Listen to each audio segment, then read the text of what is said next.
Hello, Metro Augusta. Hello, Georgia. And hello, wherever you are. This is Janice Allen Jackson welcoming you to the July 10th edition of Local Matters, a show designed to make you a more confident voter and a more engaged citizen. If you have not subscribed to our YouTube channel, please do so. That lets us know that you support our efforts. And it also ensures that you will be notified when we post new episodes. We also ask that if you are on the Facebook platform, please follow us on Facebook.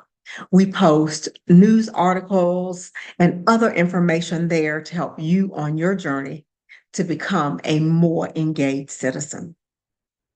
If you missed our show last week, I ask you to please follow that one. It is here on YouTube as well as our audio platforms, which are Soundcloud, Spotify, and Apple Podcasts. And it features Tracy George. Tracy is a delegate to the Democratic National Convention, and she joined Local Matters to talk to us about the ever important issue of who will actually be on the ballot in our November presidential election. You know, there's been a good deal of conversation about the fitness for office of both of our candidates, and she addressed that from the Democratic perspective. I will also say, I said last week, I'll say it again this week, is if there is a Republican out there in Local Matters land who wants to come on the show and talk about whether they believe that Trump will indeed be the Republican nominee and why they believe that that is best, just as Ms. George did from the Democratic side in talking about current President Biden. We'd love to have that conversation as well. It is our mission here on Local Matters to ensure that nonpartisan information is provided so that voters can think about what's the best way to approach these issues and the best decisions for themselves when it comes to walking into the ballot booth. Today, we are joined by a local figure. She's a councilwoman in the city of Grovetown, Georgia, and she's talking about a literacy initiative that she has embarked upon. But before we get to that, I also want to give you a preview into some upcoming episodes. Next week, we'll have a national guest come on and talk about an issue that affects all of us, and that is public health. We'll be talking about the role of public health departments and how that impacts the health status of all of us as Americans, what public health really means, and whether it has been effective in addressing some of those things that have been most impactful in a negative way to the African American community, quite frankly. We'll talk about things like heart disease, diabetes, and other things that are quite prevalent in our community, and what can be done as an individual, as well as what can be done from a public health perspective to address those types of needs. Also, I mentioned the Facebook page of the Local Matters podcast of Georgia. There are a couple things there that have recently been posted that I want to call to your attention. One is there is an event, it's a workshop for women who are interested in seeking office. It will take place on Saturday, July 13th. The registration link and the flyer are on our webpage, on our Facebook page. So if you want to register for that, please go do so. They would love to have you in attendance for that event. One of the things that has become quite apparent to me and to many others, I've gotten feedback from people who've listened to shows where we had candidates on and they thought, well, gosh, this candidate really does not appear to have researched any of the issues. The candidate really does not seem prepared for the fundraising and getting out to certain events and knowing how to present him or herself. And that calls to our attention the need for better preparation for candidates.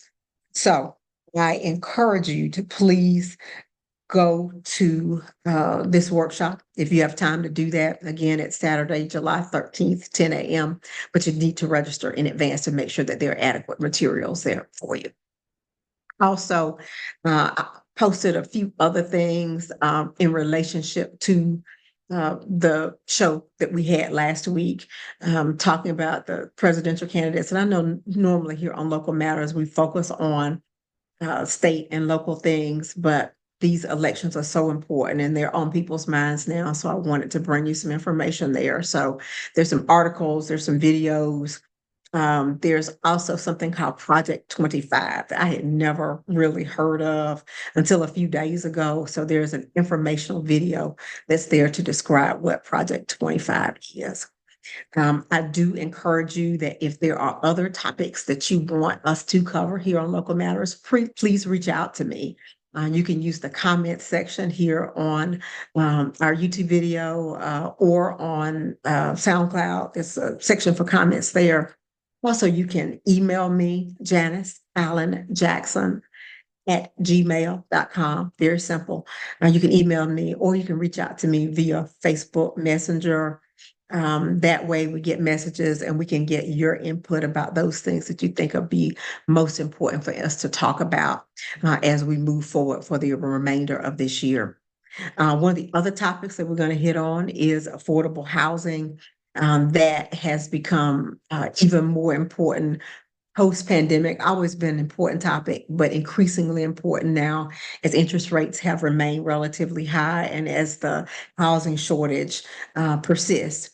So we're going to have an episode in a few weeks from now where we hit affordable housing. So today, literacy, next public health. After that, we're going to talk about affordable housing. So any number of topics that you feel you need more education and more information on, Local Matters is here to provide that for you. Again, thanks so much for being a part of our Local Matters family. Tell your friends, relatives, please share our episodes so that you can help us spread the word about the things that we're doing here to help you on your journey of becoming more engaged and a more confident voter. Local Matters family, we are joined today by somebody who has been a part of the family for a while, and that is Grovetown Councilwoman Ceretta Smith. She was with us during the time that she was running for election, and she's back with us today to discuss something that is near and dear to her heart, and that is the topic of literacy. How are you doing today, Councilwoman? Well, good afternoon. I'm doing amazing. It's great to be back with you and Local Matters podcast. Thanks for having us and thanks for helping to raise some awareness on this very, very important topic of literacy.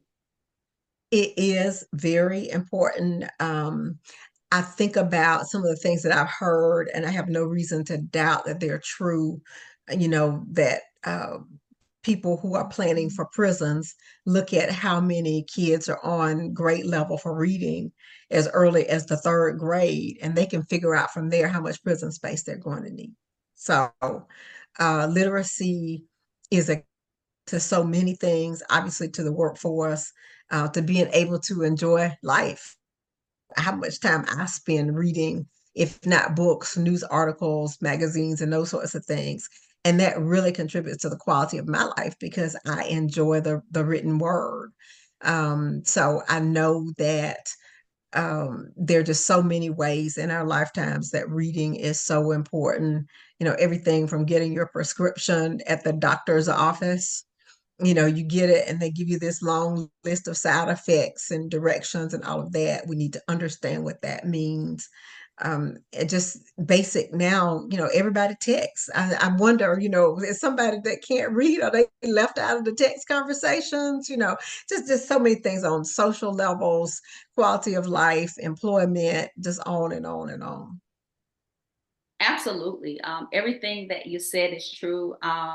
And I first came to learn really about the deficit here in the state of Georgia. 68% fourth graders in the state of Georgia are not reading proficiently, meaning they're not reading at grade level. And so the research shows that children who can't read proficiently by the end of third grade, they're more likely to experience poor health, have discipline problems, drop out of high school. As adults, they're more likely to spend time, you said it, in prison, struggle with unemployment, live in poverty, experience poor health outcomes, shorten lifespans. The data supports the mental health issues, depression, anxiety, higher suicide rates. These all because of that lack of self-confidence, that low self-esteem, that low self-worth, that low self-value of not being able to read brings to a person. Literacy also impacts our workforce, our economy. Literacy also, it means access to opportunities in life. And so we're finding that 21% of adults, we talked about Georgia, 68% of fourth graders are not reading proficiently. But when you look at the nation, 21% of adults in America are illiterate. They cannot read.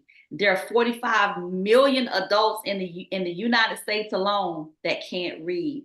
And so if a child is not reading again by fourth grade, they're not going to learn to read. The data supports that they're going to struggle reading for the rest of their entire life. And so I substitute teach. Shout out to our teachers. Hats off. I wish I was this, philanthropist that had these billions and billions and trillions of dollars to really give the teachers the support and the resources. 8 hours in a classroom is not enough. We've got to get the community involved. We've got to get parents more involved. But the issue is that if you have parents who are struggling with literacy issues, who are that 21%, who are one of those 45 million Americans that can't read, then literacy is not going to be something in the home that's going to be a priority to them, because I don't want my kids to know that I can't read. Again, self-esteem, self-worth, self-value. And so there's this cycle of illiteracy that just perpetuates from generation to generation. But I believe that one child at a time, the one village, one community at a time, we can help to break some of these cycles. What I would really love to see is churches get involved. Churches establish reading programs or literacy programs where they're bringing somebody in, maybe one Bible study a month, or they set aside a day where they're bringing somebody in to help tutor kids who can't read, where they're screening to find out, well, do we have any parents that can't read? I would love to, partnering with the library. We're already doing that. We're going in, we're reading the Boys and Girls Club. I mean, we got to come together as a community and figure out what can we do to help our teachers, to help those parents that are struggling, to make sure that 68%, the nation's overall data says only 70% of the nation. So Georgia's teetering right there with, being high, right there with the nation in terms of percentage wise, that 68%. What can we do to drive those numbers down to make sure that our kids have a fighting chance in life? Because all of the data supports the long-term effects of this it's just staggering, the data, when you begin to look at it. Want to partner with organizations during the Christmas season. Yeah, lots of organizations give out toys, but what I want to do is I want to put a book with the toy. 60% of low-income families have no children's books in their homes.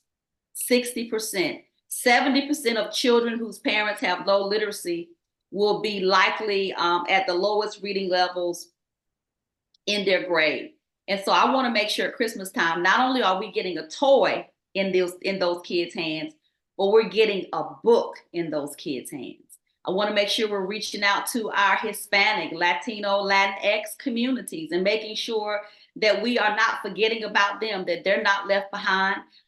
We're getting books, Hispanic books in Spanish, into their hands as well, even while we stress the importance of them learning English in school, but making sure they still have ways that they can read and, brush up and stay brushed up on their reading. Okay. You quoted so many numbers. I want to make sure that people understand. You said in Georgia. In the state of Georgia, Mm-hmm. 68% of fourth graders do not read proficiently. meaning they're not reading at their reading level. In the United States of America, that percentage is only 70%. Okay. So across the United States, 70% of fourth graders are not reading proficiently, according to the latest data. Georgia is 68%.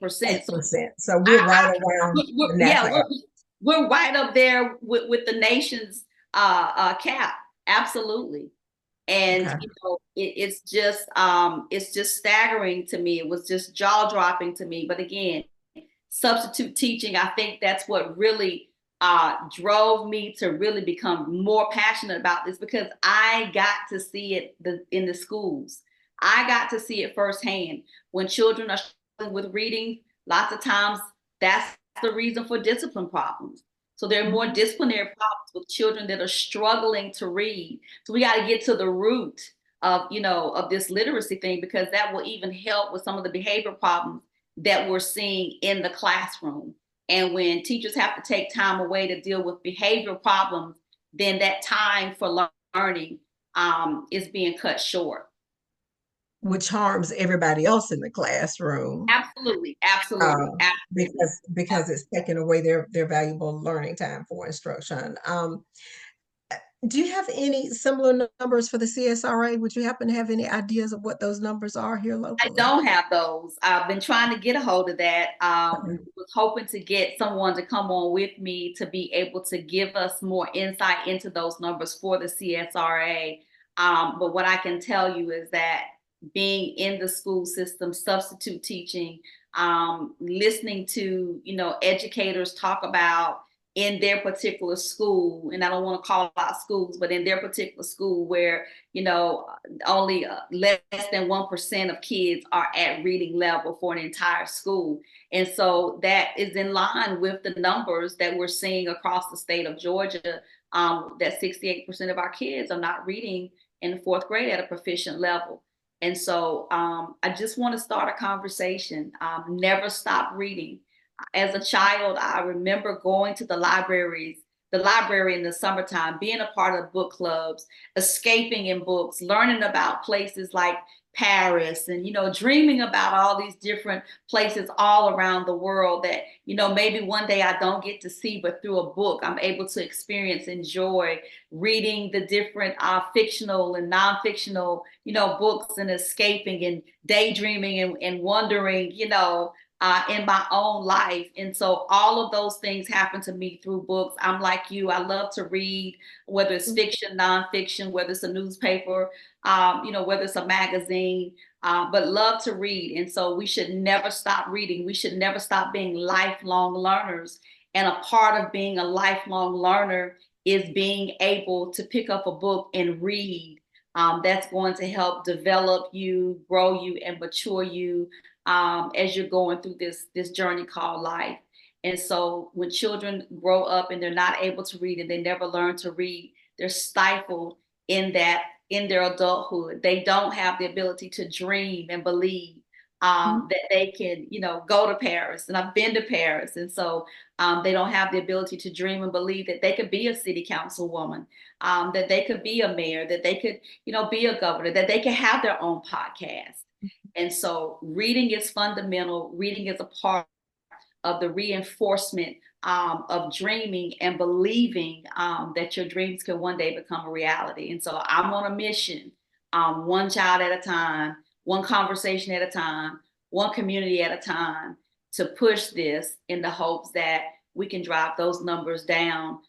As these efforts are taking place in other communities are doing the same thing. The Georgia Municipal Association is pushing this across the state. They just established a reading council. They just partnered with people that have other reading programs across the state. And so I believe that collectively, as we each do our individual part, we're going to see those numbers come way down. And I'm excited about being a part of that. Okay. And as you talk about what people can do, first, are you setting this up? Is it going to be a formal program? Or are you still kind of taking shape? Is the effort taking shape? Tell me more about what you want to eventually see this look like and how other people can come in and help you. it's still kind of taking shape. I'm using my platform as an elected official. I believe that we have a responsibility as elected officials to use the platform to do good in the community, to give back to the community. And so this is one of the things that I'm doing. The Georgia Municipal Association has created books. And so one of the books is called Georgia Carolina Goes Visit City Hall. The other one is Georgia Caroline Visits Our Hometown Heroes. And then they have a coloring book that is a part of this sequel of books. And they're going to continue to be more books. So it's kind of twofold. I get to bring some awareness to literacy, and I get to educate our kids as I'm going out reading about local government. I just read to a group of kids last week, and it was quite interesting when I said, well, what's your mayor's name? What's your commissioner's name? What's your council member's name? What's your school superintendent's name? And I kind of chuckled, when they said, the mayor, that's his name, or, the commissioner, that's his name. And so being able to educate kids about local government while reinforcing literacy is $2 for one bang, or 2 bangs for $1, whatever the cliche is. I'm excited about being able to do that. So it's taking shape. And right now I'm just looking for people to volunteer that want to go out, read these books to our children in our community. Want to do a book drive where we want to put books in hands at Christmas. So more information coming about the book drive. Looking for businesses that want to donate books, people that want to donate books. We're going to have a day and time set up where we're going to be doing that. So more information to come about that.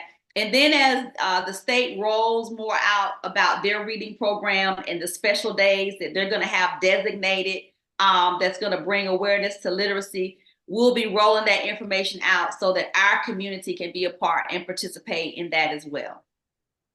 Okay. All right. And you're speaking my language when you talk local government. I do want to inform everybody.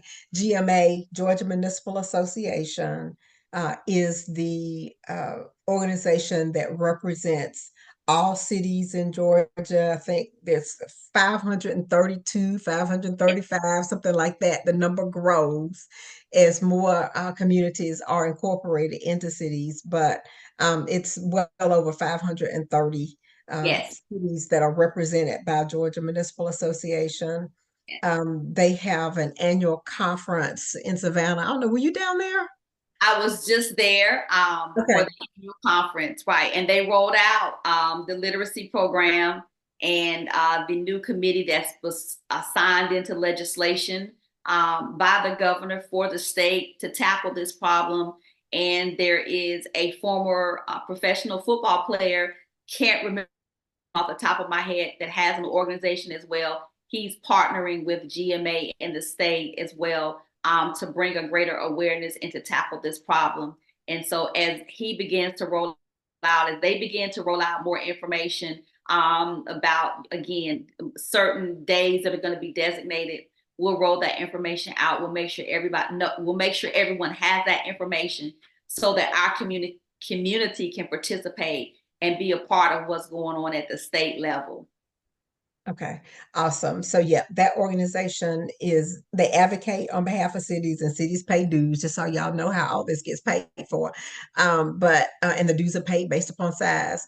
But they really advocate not just for the cities, but for the residents. And this sounds like a wonderful initiative on GMA's part to get out there and really do something that benefits the residents of our state. And just for clarity, this is not something that the city of Grovetown, it's not an initiative that the city has rolled out. This is an initiative that I, as an elected official, have decided to take as a platform because I believe when you're elected, you are elected to serve the people. And this is a need in our community. And so I'm taking this upon myself to start this literacy initiative and to roll it out and to hopefully do some good work in our community so that kids know that reading is fun, learning is fun, it's exciting. And so that's the energy that I hope to bring when I step into the classroom, the library, the park, wherever, because we're going to be in all these places reading to kids. And so I just want kids to love and know the joy of reading the way that I did, the way that I remember it as a child growing up. That is awesome, and so glad you're taking that upon yourself as a volunteer project to do that. So tell me, how long, if we can, you just got reelected as a councilwoman, is that right? I did. So I ran for re-election for a open seat, and the election was in March of Mhm. this year, and I was sworn in at the end of March. As a matter of fact, I want to say the last day of March. And so yeah, I've been back in the swing about 3 months, and so I'm hitting the ground running. If you know me, if you know Councilwoman Smith, you know that I'm a mover, I'm a shaker. I'm all about serving. I'm all about lifting people up. I'm all about helping people to, to come up. And so this is something that's near and dear to my heart. And so we're going to have fun out here reading and talking about literacy. Okay. And is that a 4-year term that you were reelected to? That you were elected to? Well, 1 year of the term had already been completed. So yeah, Okay. I was there for 3 years. It's a Okay. 3-year I was reelected to. Yes, ma'am. Okay. All righty. I just point that out because Grovetown is growing so quickly. Uh, Nowadays, I know a lot of times people focus their interest on local politics. They focus it on the Augusta Commission because it's the largest of the counties in our region, but there's so much growth and there's a lot of changes happening in some of the other areas as well that we should be paying attention to. So I just Absolutely. want We that want to out. encourage folks, if you live in Grovetown, come out to our meetings, a second Monday of every month. If you can't physically be there, we live stream them on Facebook.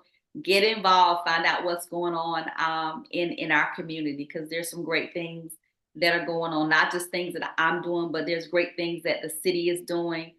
We're growing fast, and so you need to get involved and be a part of what's happening in your city. All right, great. Is there anything else you want to share with us, Councilwoman, before we close out today? Listen, you can follow me on Councilwoman Ceretta Smith on Facebook, Councilwoman Ceretta Smith on Facebook. If you're interested, if you're living in the Grovetown area, you're interested in helping to get out and read to kids, if you want to donate some of your time, you can contact me on the Facebook page, Councilwoman Ceretta Smith. On the Facebook page, you can inbox me and message me, and I will get back with you in 24 hours or less. Okay, awesome. Thank you again so much for joining us today. Thank you for your work around literacy. I love the shirt, Never Stop Reading. Now, those shirts going to be for sale at some point. Absolutely. Okay. This is going to be a fundraiser. This is going to be one of the ways that we're going to be able to purchase the coloring book. Because when we go out to read to the kids, we want to make sure that we leave every child with a coloring book so that they can take it home, color, and again, reinforce things that they need to know about local government, local municipal government. And so that's going to be one of the ways that we're going to fund purchasing these books. So yeah, they will be for sale. All righty. So you can let us know. In fact, if you have a flyer about those when you get ready to do it, just That let will us be know. on the page. We'll Yes, post it on our Facebook page. Okay. yes, ma'am. Thank you for having me so much. And Thank you thank so you for much. all that you do to highlight our community, the things that's going on in our community. Your voice is much needed and so appreciated. And I just thank you so much for giving me the opportunity to come and share today. You're very welcome. Take care. Take care.